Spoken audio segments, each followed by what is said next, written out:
The Navy SEAL, dude. The guy that I like. I got guys out there that are still waiting to buy a home since 1987. What's it, Jesse Ventura?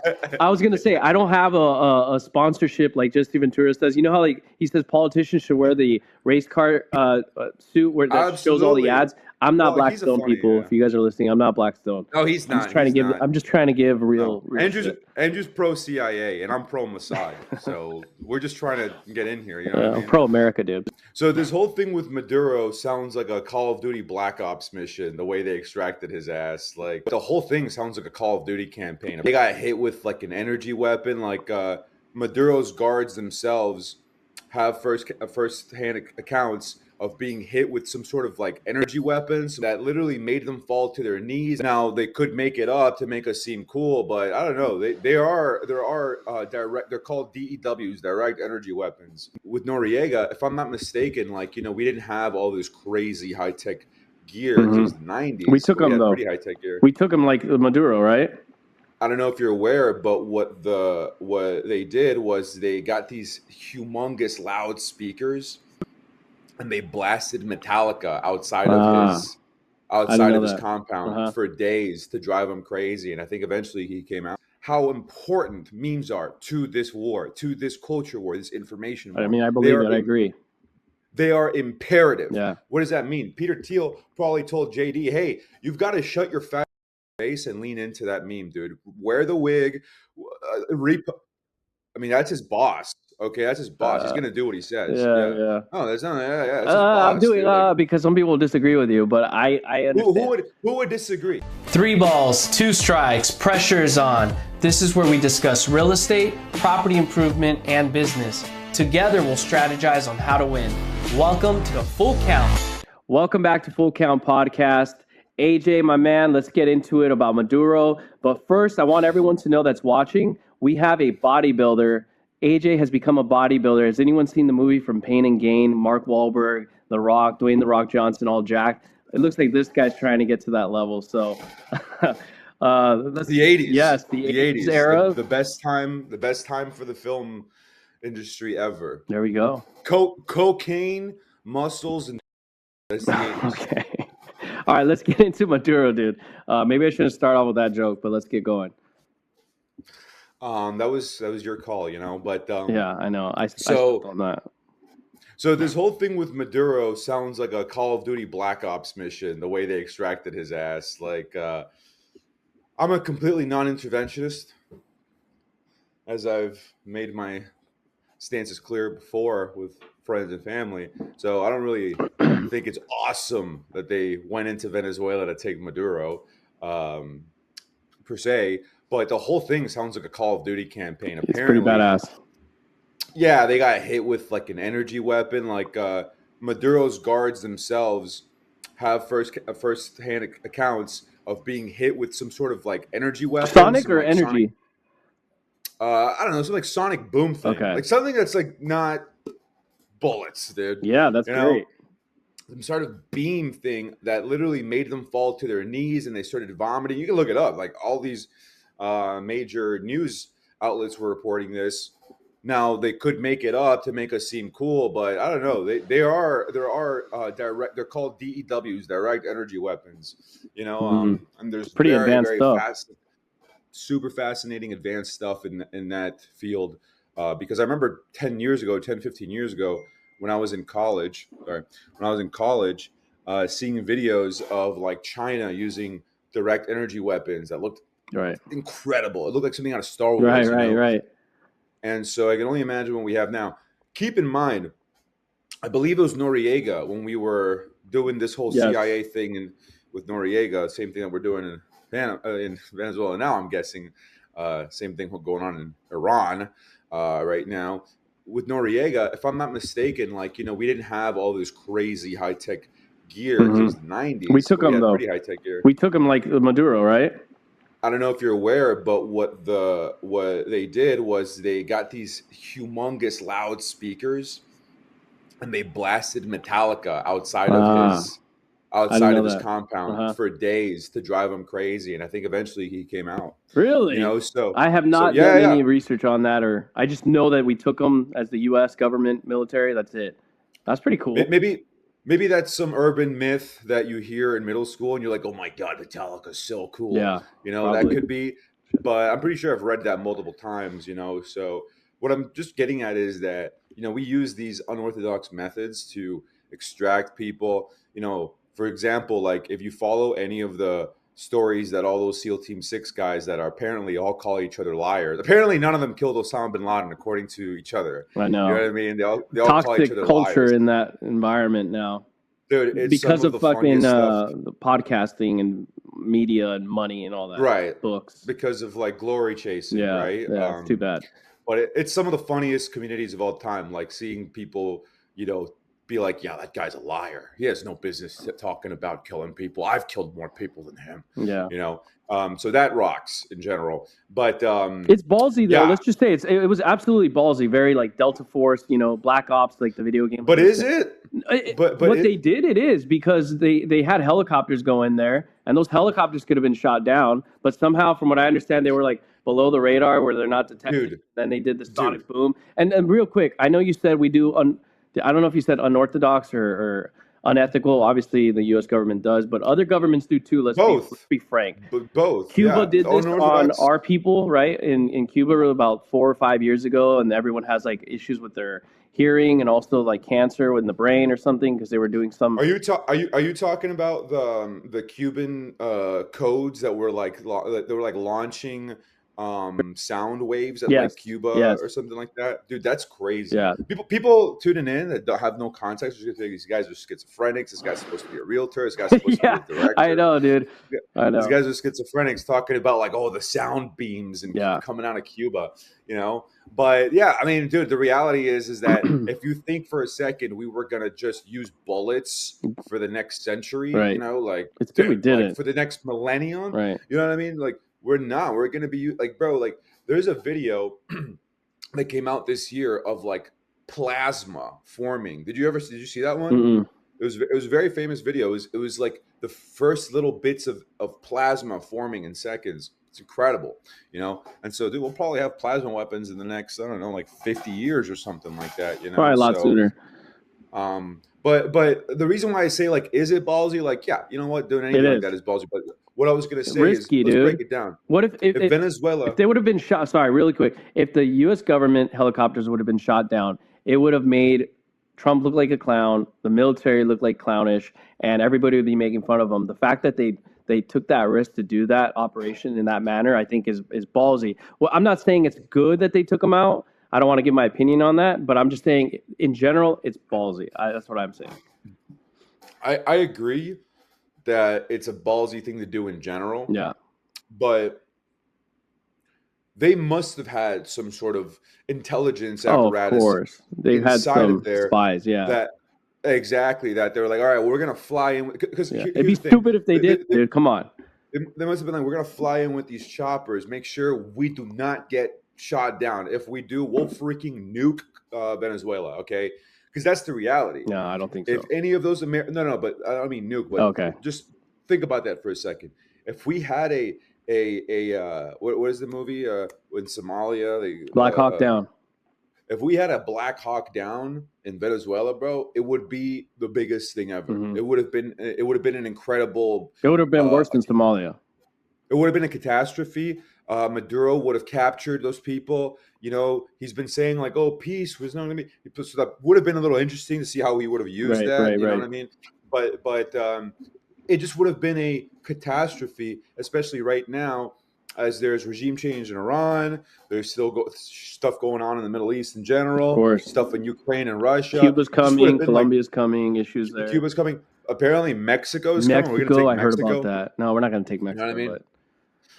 Dude, well, let's just backtrack really quick on a comment you said because it was funny. You're like, these guys must be like, I don't know what you said, like something funny, but I'm a realtor and you're like a movie guy or an actor too. You guys must be schizophrenic. We're supposed to be like sticking to our topics, which is true, but this is a current event, just so everyone that listening and watching, it's a current event that does apply to our industry because when the Venezuela extraction happened and the capture, whatever you want to call it, it does affect the markets. It does affect everything in between. It's like a domino effect. So with what's going to happen in the future, who knows? Oil looks like Chevron may go back and the U.S. might take all this oil. That's going to benefit the Wait, country in wait. some ways Did and you see affect the did you see the interest rates. video? Which Did you one? see the video of Trump Going to do very well. I think really very well. Marco just gave me a note. just laughing his dick off? He's like, ah ha ha ha ha. He's having a blast at a press conference thing, and Mini Marco like passes him a letter. Oh kinda yeah, like, yeah. and he says it the way you would say it, like if your little infant son drew you a picture. I know. He's like, Marco wrote me a letter, everybody. Give me 1 second. Let's see what it is. Talk was about great. back to Chevron. Oh, but he wants me to go back to Chevron. was hilarious. Okay. It's almost like he's like, it's so cute. It's so I cute. know, Oh, everybody, I look know. how cute the baby is. Dude, And it was insane. Marco was a bit embarrassed, and rightly so. Bro, that man was cold. He was frozen. I mean, Can we talk really quick? I mean, just to go on that tangent, can you describe how like Marco is now the cool meme king guy, and JD Vance continues to be like the weirdo? first off, before we go into that specifically, I did mention to you that Peter Thiel wrote a couple of pages about about how important memes is. No, I didn't. You didn't tell me this. Oh yeah, I mentioned to you a couple of times, so I can post it there. But Peter Thiel has talked about this multiple times, how important memes are to this war, to this culture war, this information war. I mean, I believe that. I agree. They are imperative. Yeah. What does that mean? Peter Thiel probably told JD, hey, you've got to shut your fat face and lean into that meme, dude. Wear the wig. I mean, that's his boss. Okay, that's his boss. He's gonna do what he says. Yeah. Oh, that's not. Yeah. That's his boss, I'm doing dude. because some people disagree with you, but I understand. Who would disagree? I mean, there's a lot of people on the right that would disagree with you. I'm sure, like the But what is the disagreement? He in Hillbilly. I mean, he talks about Peter Thiel being like his mentor. He was his and all boss. these things. I mean, for sure, at some point. He was his Or boss. is he and he still was getting paid. now? Who knows? He was getting paid to not even show up to work. Okay, that's the whole point of this. He was getting paid to not show up to work by Peter Thiel. Okay, Yeah. so but what I'm getting at is, so your question was like these memes of like Marco Rubio being cool. I think it's very forced because Marco is not cool. Okay, He's Marco a charming guy though. He's kind of like he is an actual charming guy, dude. Well, look, he's got some Latin love in him, so There we go. He's charming, cool. He's cool you know? though. I mean, look Yeah, at I mean, everyone but else on compared and politicians. Yes. They're old freaking people that like. I was just people gonna say talk to them? compared to your average dinosaur reptilian that has no soul in politics, but Marco Rubio is kind of a compromised, soulless individual. He looks like a cartoon picture of somebody who has sold his soul to the devil to defeat socialism. You know what I'm saying? Like it's like, dude, you wouldn't know this reference, but in Warcraft, which is a big big thing, you know, there's a prince named Prince Arthas who sells his soul to the devil so he could use a sword to destroy his enemies. And that's pretty much Marco Rubio.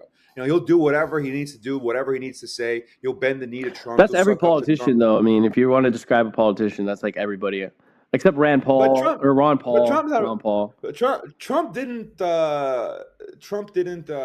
He's what I'm trying to say is I never bought the whole thing that Trump is like this white knight coming to save us. I mean, in my head, he was always like a snake oil salesman that rocks. You know what I mean? He's as if like Kid Rock is going around the country telling you like, yo, this is gonna make you 20 years younger, baby. This is called boomer juice. Or like the MLMs, they're selling. Exactly. Yeah.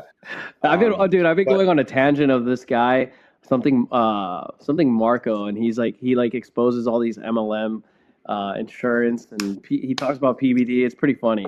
But anyways, go on. Well, he's trying to expose PBD. He's exposing everything and everyone, everybody, dude. He even talks about like he likes Sylvester Stallone, but Sylvester Stallone, I didn't know he had some type of MLM skincare back in the day, and he goes deep on that. So it's actually kind of entertaining, but I don't take it too seriously. But it's just something entertaining to watch on YouTube. So sorry, just to make sure, he's saying that like celebrities use this kind of skincare thing to scam people? No, not celebrities in general. He's saying at one point Sylvester got involved in some type of MLM of skincare, and he doesn't imply that it was like purpose. He did it on purpose. He just happened to like hop on that bandwagon for whatever reason. Because actually, it was very interesting. I already forgot the full details, but basically there was a gap between the time there was a gap in his career of making no movies for whatever reason, and that's when he jumped in. And then Rambo happened. Once Rambo happened again, one of the Like the newest one. yeah, like Rambo 4 or whatever 5, he exited that company. Okay, makes sense, man. Actors do weird stuff when they're broke. Yeah, same thing with like a lot of these like real estate and finance gurus. Like they'll stop selling homes or they'll stop being an advisor to like their wealthy clients, and they'll start doing like these trainings. It's kind of like an MLM. Also, they do these trainings and they have you pay for all these events and these seminars. What does MLM stand for? Multi-level marketing. And they're legal. Dude, it is legal to do, I believe. It's pyramids that are not legal. It's MLM is legal. So like, it's not like I'm like he's saying it's illegal, but I think he's pushing the point that it should be considered a pyramid. But yeah, I don't know. When I was in high school, we had this energy drink called Vima World Verve or something like that. It was Vima. Oh, I remember this. Something with a V. Yeah. Bro, I had all my boys who are now like either, how do I say this? Sorry, this hat makes my hair weird.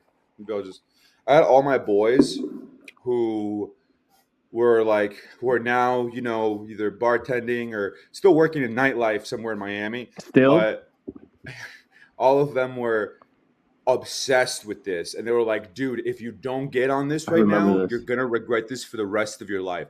And I would always look at these people, like all my boys that were like pressuring me into selling fucking energy drinks as a pyramid scheme. Yeah. And I remember even back then thinking like, dude, this is how you get slaves. This is how you pick up slaves. And I would always ask, because bro, there was like 10 of these when we were growing up. There was Verve, there was there's everything. Obviously the knives, chocolates, coffee.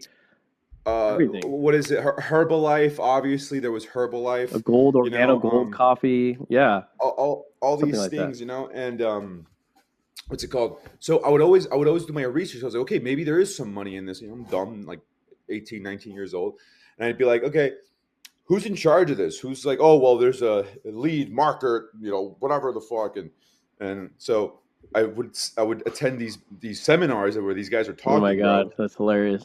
Seminars, and, oh my gosh.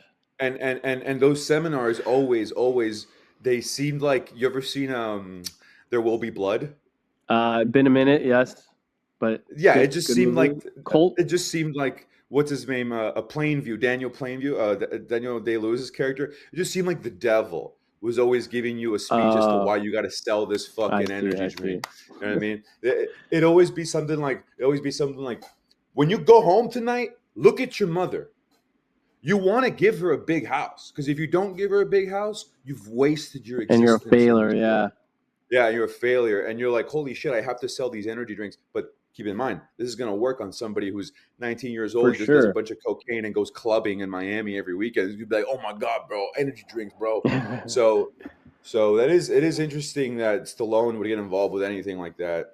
Yeah, that's what he. Things when they're broke. Yeah, exactly. So I found that kind of relevant to what we're going to talk about now. I didn't even mean to bring that up; it just kind of came up. But segueing into the 1980s, 1950s era, and today's era, according to Quentin Tarantino, he thinks it's garbage movie time, right? All the movies right now.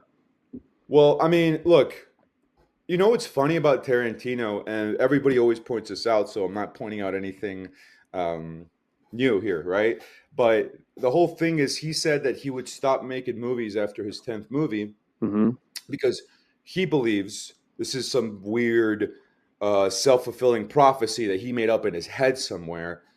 He believes that directors at a certain age, they just lose it and they can't direct anymore, and really? They just lose that thing. That's what he says. So what's funny to me is, dude, Tarantino, as cringe as it is to say, is one of the reasons why I got started. You know what I mean? Like, I saw Pulp Fiction. My parents were like, this is a great American classic. We have to watch it. When I was like 6 years old. So I'm watching Marcellus Wallace get next in a basement at 6 years old. Yeah, that's fucking nasty. I'd be like, what is this? And my dad's like, oh, Wait. This happens to guys Willis, also? I know. Bruce Willis comes to save the day. Right. And so you have to think that was about very it. uncomfortable. I saw it as a freaking 20-something-year-old dude, and I was like, what the hell? And it like shifted my mind. Dude, I saw it at like 6, 7 Yeah, you years should old. have seen that at that age. I went to school and I was like, I am Vincent Vega. Like I am John Travolta character. You know what I mean? Like I was like, I wanted to wear a suit. I wanted to like You would, dude. be like a, you know, You fucking would. I would, dude. But what I'm getting at is now imagine the mind of a child that's only used to seeing movies that are like, oh, the movie starts off. This is the protagonist. Something happens to him. They save the day. The end. You know, happily ever after. Then you see Pulp Fiction, which doesn't have that of like, oh, protagonist. You know, it changes. So Tarantino will always be this like thing that to me is like the first experience of filmmaking that I'll have. But that guy sucks now, dude. Like he sucks. Inglourious Bastards was what, 10 years ago? It was amazing. Well, I think it's over 10 years ago, bro. 11. So, bro, I think 10 years 2015? ago was, if I'm not mistaken, was The Hateful Eight, which to me is one of the worst things I've ever seen, bro. I turned it off after like 20 minutes, I think.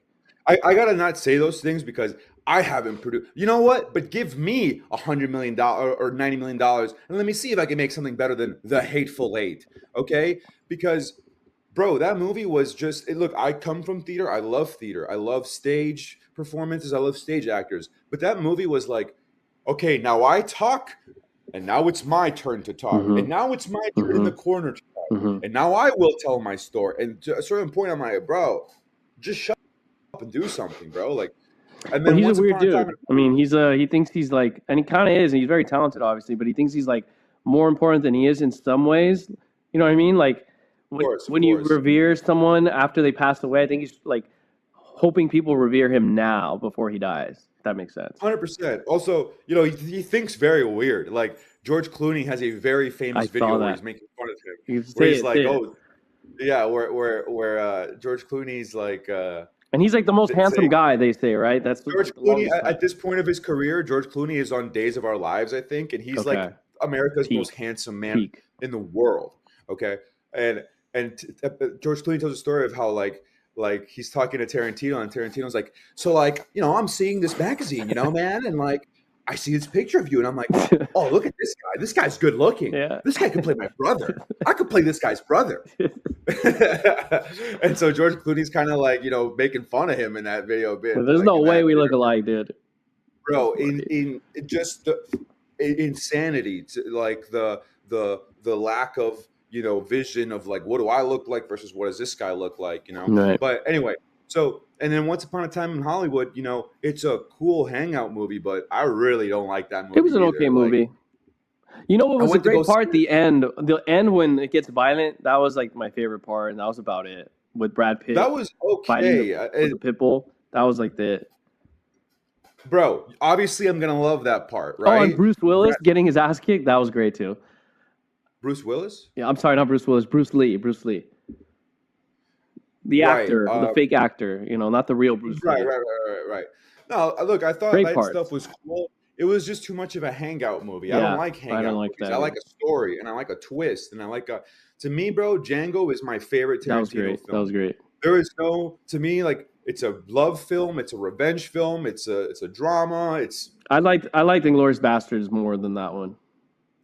To me, that's my second favorite, Inglourious Bastards. I mean, honestly, they're kind of tied, you know? Yeah. But so all of this to say is like, this great filmmaker has L fucking takes, dude. L fucking takes. I will say, however, when he said he didn't like Paul Dano, best take he's ever had. I don't like Paul Dano. Who's that? Is that the weird dude in Batman? Yes. Okay. Yes. He was the worst part of the Batman. It was unwatchable to me. People could say whatever they want about me. I don't care. Paul Dano's best performance was in The Girl Next Door. You know, he's a great little timid teenager, but There Will Be Blood. He was in that too. He was a nut. I didn't like him in that movie. I didn't like him in that movie, you know. And I'm just being honest with you, like Tarantino's takes are L after L. But when he said that, I was like, wow, that's actually how I think. But I would never say that because you have a bunch of, you know, fanboys and gooners who, because he's the Riddler from the Batman, they're like, oh my God, protect Paul Dano at all times. Protect Paul Dano. And it's like, dude, I'm gonna keep it real. Like I've never seen him do anything where I'm like, Right. wow, that was astounding. And maybe it's because he hasn't been given that role yet, Right. you know. Man, But maybe a little bit of both. But did you see what Ethan Hawke told Joe Rogan? How something in defense of this guy, of this actor, saying like who cares what Quentin says, type of thing. I think that's what he said, something like that. I don't know if did you see that part? to be fair, I didn't see that. But to be fair, and I'm not defending Tarantino. I've made it clear I don't like him that much in the last 10 minutes. What has Ethan Hawke done that you're like, oh my God, Yeah. what a performance? He's another one of these guys that's like, I don't know if I haven't looked into his family. I don't know if they're famous. I don't know if he's a nepotism baby, but guess what? 95% of Hollywood is. Okay? Yes, So they that's are, just how it dude. goes. I never knew And it, so but it's freaking true. I found that out like Tarantino 15 years comes ago. from nothing. That's Tarantino cool. comes from nothing. He came from nothing. He was an autist. He was an Blockbuster, autist with a dream. something like He's Manhattan Beach, very local story. He's from Tennessee. I believe he was born in Tennessee and then moved to LA. But the point is like he's a dreamer, you know? And so I'm not here defending him and his fucking L-ass takes. He freaking sucks, okay? I'm just keeping it real with you. But he comes from nothing. Didn't before, though. I mean, if you're trying to be objective. No, he didn't before. He did great shit, though. He became what he feared the most, which is a director with L takes. It's crazy. It's a self-fulfilling prophecy, you know? But for I'm going to have to Ethan disagree Hawke, with you, but I got you. But for what I'm saying is for Ethan Hawke to be like, who cares about what Tarantino says? You could say that about anybody. Who cares about what anybody says, okay? But in theory, he's the one that makes actors look good. He's the director. Right. Obviously, there's way better directors than him, but have never seen. I'm trying to weigh it out with like, obviously Ethan Hawke is just being nice and cordial. Yeah, and, for sure. And it's a coworker of his. They're actors. I don't know if they've ever done a movie together, but that's the correct thing to say. It's like, who gives a fuck what Tarantino says? The reality is like, dude, I've never seen Ethan Hawke do anything freaking incredible where I'm like, oh my God. I liked Training Day. I know that was Denzel. I like Training Day. I love Training Day, but like you said, that's Denzel's show. I don't care though. He did good supporting the role, and I also liked, and he wasn't even that popular. It was actually where he's like a vampire, but he's a good guy. It was kind of cheesy, like not the best well done, but I liked it. Is that The Lost Boys? Maybe. No, he's a vampire and a cop, and he kills other vampires. Oh, Blade. I'm just kidding. No. Oh God. All right. Anyway, let me just say something to the audience really quick, because I don't want them to think that this podcast has become a movie only or Hollywood-esque only podcast. It's definitely not. How would they think that when we're about to spend half an hour on? Yeah, we're gonna get to housing in a moment. But last episode. But here's the reason why we're talking about it. Besides it being fun to talk about, and I actually have real interest in movies and whatever. And you do, of course. This is your career. But L.A., Southern California, or L.A. for the most part, but Southern California is thrown into the it's compartmentalized to being Hollywood. Like our economy works off of Hollywood. Northern California is Silicon Valley tech. The East Coast is, politics and finance, whatever. San Diego is like military. The purpose is Hollywood is changing in a probably negative way, as we've spoke about before, and it's really hurting and it's leaving, and that's kind of a problem, and it deals with the economics of housing and people's employment. And hopefully there's something good happens and Hollywood gets back to its feet again and movies start happening here. And then Spencer Pratt runs for mayor. Who knows? The guy from Laguna Beach, the reality show, and some other stuff, reality TV. If he becomes the mayor, I kind of think it's not very serious, but he's better than Mayor Bass, I think, overall. So we'll see what happens with that. Andrew, we don't have to explain ourselves. Well, I like explaining myself because I don't want to drown out people like, oh, this is a freaking Hollywood bullshit. This is it. This guy on steroids on a general podcast. I'm not even that fun, dude. I haven't worked out in a week, bro. Week. I'm wearing this because I told you I like these people almost hit my dogs in the car today, so I was heated. I was hot, so that's why But dude, you don't gotta explain yourself to these people, dude. If you're young, they're our audience, bro. We got to talk to our people. If you're young and you want to buy a home and you're interested, yes, you need to be watching this. If you're older and you don't really know the game too much, but you want to be interested and want to learn more, you need to be watching. And if you just know about this and you're like, oh, Andrew sounds like he knows what he's talking about, I want to listen more. Yeah, and he doesn't know what he's talking about, then you should just be listening. So at the end of the day, bro, balls in their court, bro. Like, they need to hear about movies because we're talking about LA, like you said. The industry depends. The real estate depends on the industry For here. sure. You know, if we were in Miami, we'd be talking about cocaine. Okay, so Tourism. that's how Let's it be goes. honest. But yes, But look, what I was going to part of say it is, though. you know, Tarantino can say all these things, whatever he wants. You know, the original take that we were talking about was that he says that the movies from the 50s, the movies from the 80s, and the movies currently are the worst decades for movies. So then what does that leave? Because the 40s could not have been that When was good. Casablanca? I think the 40s or 50s. That was a good movie. I think the 40s. And so was the other one. The kissing scene with the guy, the old guy. I learned this.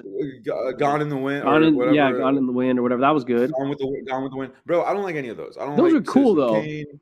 I don't like Those are cool. Casablanca. Disagree. I don't like. Those are cool. Yeah, that's just me. You know, I don't like them. I like the westerns from those. You know, the old John Wayne, 1954, John Wayne, 1957. Clint, yeah. You know, Searchers. It's a great film. Searchers is a great film. You know, but Don't look, relate. at the end of the day, like this guy saying that the 50s was terrible is insane. You have 12 Angry Men. I compiled a list of movies that I love from those eras, right? I don't think I You know have too many of them. 12 Angry Men. You've never seen that one? They show it to you in school. You know, it's about a hung jury. It's about 12 men. Yeah.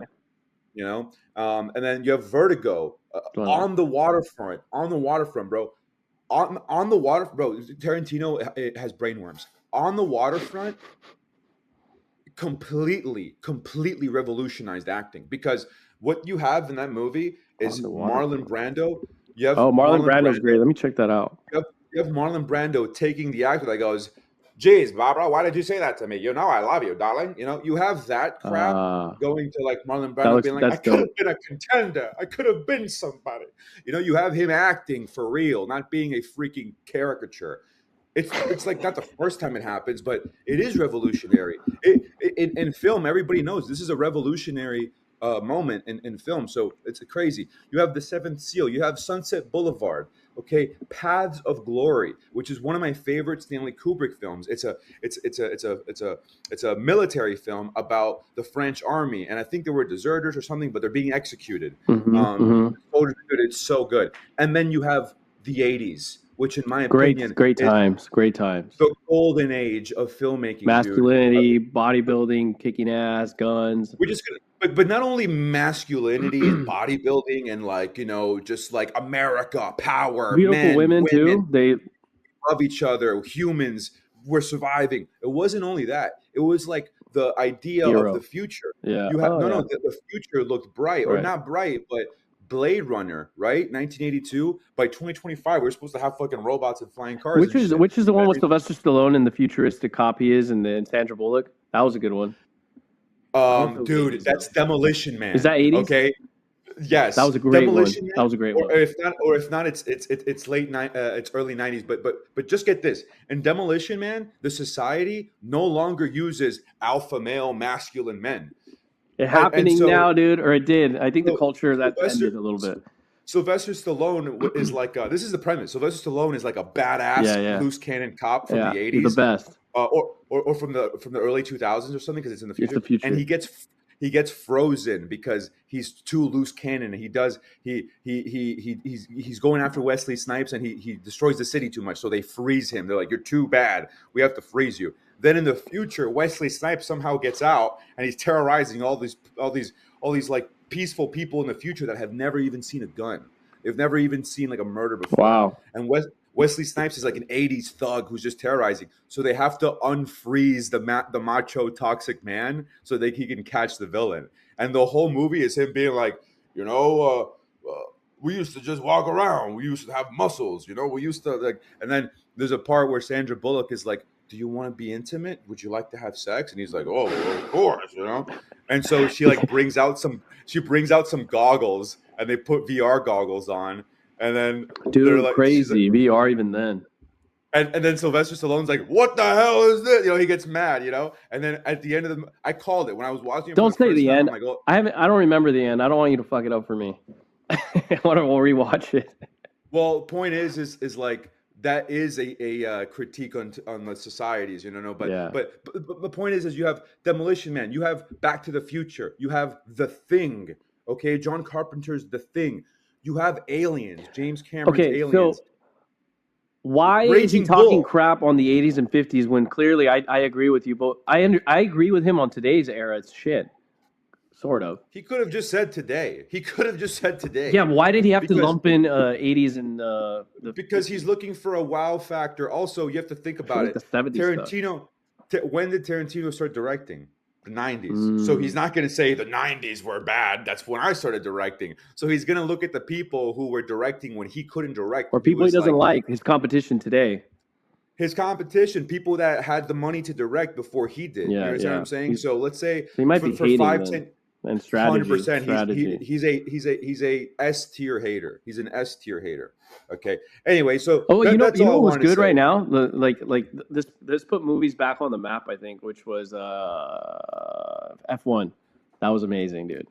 You know, I haven't seen Oh it. my gosh, it was great. I already went on my rant about Avatar and what a visual experience it was, and great. I think people should go see it.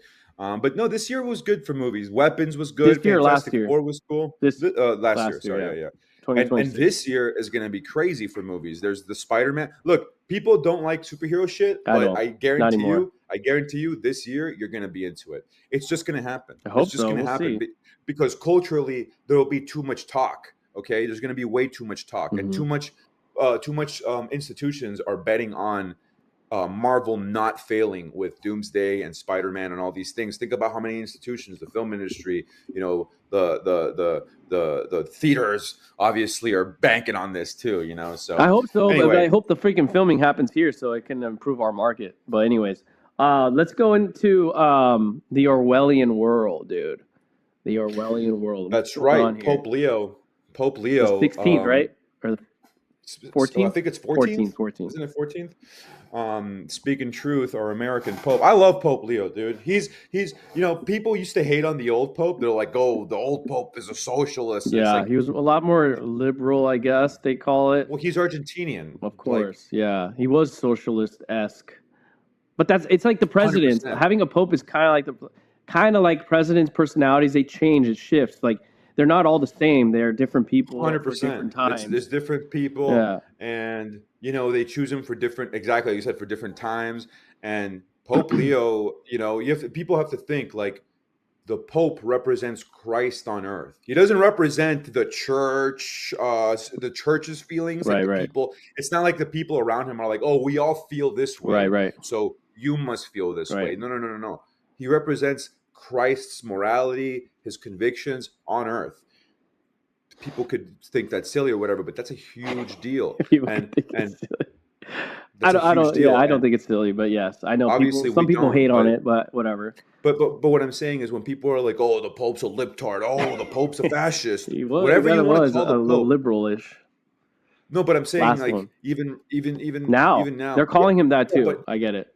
I mean, that's what I'm saying. But they're doing the same thing to Leo. You know, he had to go public and be like, "I've never said that you need open borders before." Yes, because the media was saying he said it, and social media influencers, might I add, all that bull. By the way, let me just say this really quick, not to segue from the Pope and all that, but a lot of people talk crap on the news, which I get it. You know, they are conflicted and biased too. But these social media people that have their own media companies now and these influencers, they think they're like better than the news, but they're just as bad, bro. Give me an example of one of them. What kind of people are you talking about? Name names. It's a good example, and I'm going to say his name because I tend to agree with a lot of what he says, but he also can get a little hypocritical because he would always say the news is biased, the news is this, the news is that, the news is this. But he's become that too, and he's kind of biased now too, which is Patrick Bet-David. We talked about him earlier. I find him in that domain now too. Like he's the dumbest, smartest person I've ever seen on YouTube. He's the freaking best. He's smart, like best and smart. Yeah, he's the dumbest genius I've ever seen. Yeah, because the whole thing where he thought that like, bro, I mean, again, like, you know, where he was like, he got together and he was like, I have an idea. What if we just get the best comedians and we just roast Netanyahu? Like as if like Netanyahu and the people that don't like him, like as if his problems and the people that don't like his problems would just be fixed if Theo Von was like, hey, Netanyahu, man, maybe, you're wilding out, man. As if Theo Von doing that, like BPD doing that was so fire, dude. It was just like, bro, my boy is straight boomer brained right now. Yeah, man. Let me give out another name too, because I don't just want to throw it out on PBD because he's not the only one. There's obviously there's people on the left. I'm gonna see if I can find this guy right now. Who, Hassan Piker? Hassan Piker. Oh yeah, he's crazy. Wait, Hassan Piker. I don't remember who Hassan Piker is. Let me see. I wish we had someone. Hassan Piker is Trent Uger's nephew. He's the rich. That's Shank's nephew. Yeah, that's why. Oh my God, I didn't know that. So like another nepo baby, sort of. Wow. You can't escape it. That's why when somebody doesn't come from anything, and I'm not here to say like, oh, we can't use any nepotism. We can't use. No, it's like whenever somebody makes it from having nothing, that's why you have to give the flowers where they're due. PBD too. But I've heard some stuff that he came from money in Iran, but who knows? I don't know. I think it's for sure. I don't know. I think he did make his money. I don't remember the guy's name, but Hassan Piker and the other Shank guy, they're the same in the same boat. Influencers. Wait, what they think they're not biased a lot of times, and they say the news isn't. What did this guy look like? Glasses. He looks like a teacher, a nerd, slick back hair. He has a girl with him, also white dude, white girl, lady. He's actually pretty funny. I watch his stuff when they make fun of like conservatives.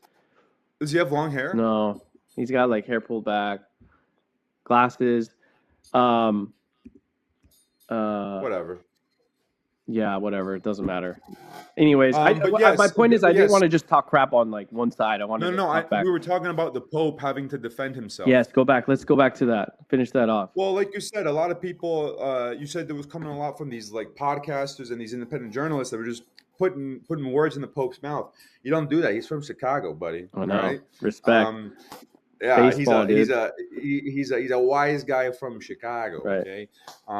No, but look, the Pope Orwellian. The Pope's speech. Yeah. So look, the Pope does represent Christ on earth. What he's saying has been so on point. Like since he came into his seat of power, right? He's been visiting places he should be visiting. He's been talking to people he should be talking to. He's been saying things that I agree with, that I think people on the left and right agree with. So he was saying we can't just bring immigrants like that, but the ones that are here, we have to treat them humanely and human. And we're not doing that right now. So I don't want to kid ourselves and be like, oh, that sounds like what we're doing here. It's like, no, that's not what we're doing right now. You have fat, morbidly obese JD Vance being like, oh, we gotta go. He's not fat, but yeah.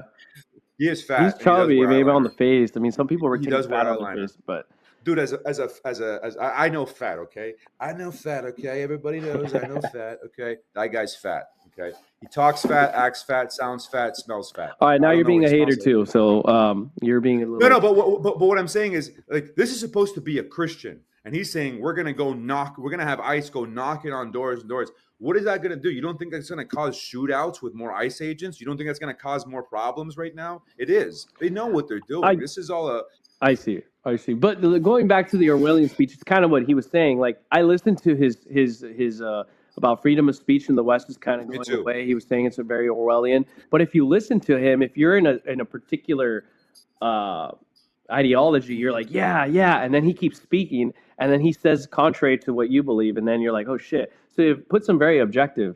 Like he was saying, like I think he was. Well, he's smart like that. Yeah, he's doing that on purpose. He was good. Like I listened to it as if I was a leftist. I was like, oh yeah. And then he says something else, and it pisses you off as a leftist, and then as a right guy, you're like, oh hell yeah. So it's like a perfect. Dude, we have a fifth dimensional Pope. Smart guy. We have a 5D Pope right now. Super smart, funny guy. I love our Pope, dude. I love the Pope, and you can't make me hate him. Regardless of what these people that you mentioned are low key trying to push. Yeah. So what I'm trying to say is for the Pope, his convictions with being Christ on earth, not Christ on earth, but like the symbolism for Christ on earth. You know what I mean? Like his convictions, the empathy, the sympathy, all these things. It's really on point right now. Especially with saying like, oh, Orwellian, these Orwellian languages. That stops us because it is out of like it is out of hate Mm-hmm. that people. It's out of like fear. It's out of misunderstanding, and so Mm-hmm. he's right on point with that, And so protect the Pope at all costs, Let's move on. Okay, so the last thing I wanted to talk about, and going back to the whole concept of this podcast, which is housing, and it doesn't have to do with Trump. It's every president has their own like policy, or someone in the higher ups will push some type of policy that affects housing and the economy, real estate, whatever. He is saying on January 7th, which was not too long ago, he says he wants to ban large institutional investors from buying more, is the key word, single family homes in general, right? Like, because what they're doing is buying it and then they're holding it, and that's taking inventory out of the market and making it harder for young people to buy ultimately.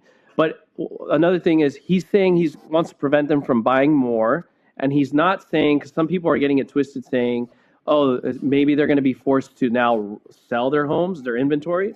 And He never said no, that. and I know he didn't say that, but people are thinking that he never said for them to divest in what they're doing, right? So that's not going to happen. But here's some important information for people to know too, because I spoke to Dana, who is a CEO of this large rental company, and it's just a drop in the bucket, dude, or like it's not going to do a huge impact whether he bans it or not. So a lot of it is kind of like strategic narrative talk, but at the same time, it also, because of midterms, it also is important to maybe for sure stop this from happening, because whether it's a drop in the bucket or not, it's still going to affect housing. Another thing is these large institutional investors only own 1 to 3% of the single family homes that are going for rent and are being owned by them. It's nothing, right? So about 44 million households rent in the United States. Of that, only 16 million are single family homes, and less than 400,000 institutional investors own those single family homes. So that's so tiny. And Blackstone in particular only owns about 62,000 or even 55,000. So the boogeyman Blackstone is not the boogeyman that everyone's trying to make it out to be. Okay, but that sounds like a statistical, little thing there that you could throw in, because you're still talking about 62,000 homes that they I get own. it. I get it. So it's not nothing. I know, but And hold up. What's to say there aren't some subsidiary companies of Blackstone that own all these different ones? You know what I mean? Like, who's to say that's not going on either? Mhm. But I agree with you. Wait. It's not going to make it. It's not going to make a Wait. difference. You're The right. drop of the bucket. I'm glad you agree with me on that, but going back just to add more fire to what you're saying, it is still, that's 65,000 families, right? And 65,000 American Families. families that can't have a home. and by Trump doing this, or even other people that are for this, and I understand it, it gives back the American dream for those citizens to own property, and I love that. I think that's a great thing. But I'm just trying to break it down analytically and let people know it's not like, don't get your hopes up, people. Like, it's not gonna like. You're trying to be factual about what it really is. Right. But I think in the concept and the messaging is great, because it does help. And also keep in mind that a lot of these homes were bought during COVID, during 2020, but a lot of them were actually bought during the financial crisis when nobody could buy homes. So what did Blackstone do in the global financial crisis? They gobbled all these up, right? They retained them when nobody else could hold them. So if anything, it kind of helped spur the economy at that time. So it's not like they're the worst of the worst. And no, So true. Our overlords are actually good for us. yeah, I know. So true. I was gonna say, what's his name? What's his name? Hold on, the Navy SEAL. Do the voice. The Navy SEAL, dude, the guy that I like. I got guys out there that are still waiting to buy a home since 1987. What's Jesse Ventura? I was gonna say, I don't have a sponsorship like Jesse Ventura does. You know how like he says politicians should wear the race car suit where that shows all the Absolutely. ads. I'm not Well, he's a Blackstone, funny, people. yeah. If you guys are listening, I'm not Blackstone. No, he's not. I'm just trying to give real. Andrew's pro CIA and I'm pro Mossad. So we're just trying to get in here. You know what I mean? Pro America, dude. Pro. So there's a difference between the American people and the U.S. government. Don't ever forget. 100%. There's a difference between the Russian people and the Russian government, Yeah. the Israeli people and the Israeli government, the Chinese people and the Chinese government. Now, of course, the government and the people share a culture, Right. 100%, Mhm. and they share a lot of the opinions and the convictions that they have now, but you can't generalize people, you know? So when people are like, oh, America is aggressive, Americans, like, bro, chill the fuck out. Like, Yeah. we're just trying to like Live. have some beers, Yeah. play some pool, you know, make some hot dogs, Right. grill, maybe hit up the hot tub. You know what I mean? Hot tub time machine is the most American film ever made. You know what I mean? It's a bunch of fellas just trying to have a good time in a hot tub and end up teleporting, and then everybody thinks they're communists from Russia when they're back in time. You remember that? They're in the 80s. Everybody thinks, oh, these guys must be communists from Russia, Mhm. whatever. One last thing to tell people too, like we said, 62, 55,000, whatever Blackstone is holding, just to go back to that, just to speak facts too, because this is about getting smarter together and fucking excelling in life, right? This podcast for people and to make money and wealth, whatever. Those homes particularly are in regions in the Midwest. So if you're planning for the most part to like own in Southern California or Miami, they're not really the density of the homes that are from like Blackstone and other big corporations, private equity, whatever. They're not in Miami or LA really. All right. There is some in like San Bernardino. Actually, cool story. We were actually going to buy a house, not me, but my client, in San Bernardino. And we were looking at it. We're like, this is a weird house. Like, why is it so shoddy? And they're asking for a big price. And you could tell the seller at the time was utilizing the ignorance in the area by the buyer not asking particular questions. I am a good realtor, at least I hope. And I told my buyer, hey, ask good questions. We need to ask good questions. We ask good questions. And the agent was like, hey, this isn't like common for a buyer to ask, but a lot of it's like the sewer line, when was the plumbing, a lot of basic stuff a lot of people miss, buyers and realtors in particular regions. But it was owned by Invitation Homes. Invitation Homes is similar to Blackstone, right? And Invitation Homes is a private equity company that accumulates all this real estate. They actually own, from what I understand, more single-family rentals than Blackstone. So the boogeyman isn't Blackstone. I would say it's other ones too. Anyways, that's it. Just want to throw that out there. I say the boogeyman is real and that it's Blackstone. Well, it makes for content. It does make for content. Andrew would know the actual reality of how many assets these companies would be having, these private companies would be having. And there is a boogeyman urban legend out there that they're buying up all the homes. And here's the thing, there is a truth to that. It's just not one entity, it's a bunch of entities. Right. So that's the problem with but that. They only own 400,000 approximately of the 16 million single family homes that are being rented. Okay, so very small, but still a lot. 400,000 families. I get it. Americans. That's 500,000 Americans. I know. That's 500,000 Americans. I know, and that's why. But that's what I'm saying. Like, look at how we're measuring it. Oh, it's only 400. I know. I'm not saying you, but I'm saying obviously people are doing this. I catch myself by talking to you too. You're 100% right. And American citizens not all of them deserve it, but they deserve the opportunity. 100%. And well, it's the American dream. If you work hard, you deserve the chance. Right. But going back to putting on my Blackstone hat is when the financial crisis happened, no one wanted to buy these homes. And what did? They bought these homes and rented it out to people that lost their homes. So it's kind of all an ecosystem that works together. So it's like they work together in tangent with the people who caused the crisis, and then they're like, "Oh, let's buy up the homes and just keep these freaking idiots just renting from us." So genius. Fair point. This is why I like talking to you and people like I have friends like you and other people that we're very we make sure to catch every little hole. Right. Because you have a fair point. Like do you think these private equity groups and these Wall Street groups, they had 100%. A lot to play in the financial crisis, so they're not savior either. Well, create the problem and present the antidote, right? present the solution. That is the best thing you can do.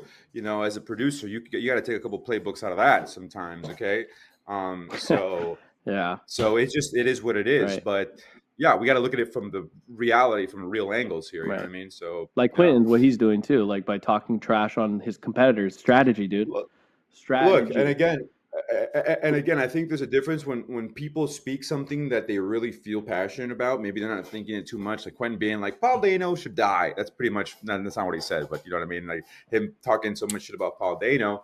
You know, it's like the same way when I'm like, you know, Larry Fink is now with the with the Trump administration, and it's like not on paper, but yeah, they are. You know what I mean? Yeah, not on paper, but yeah.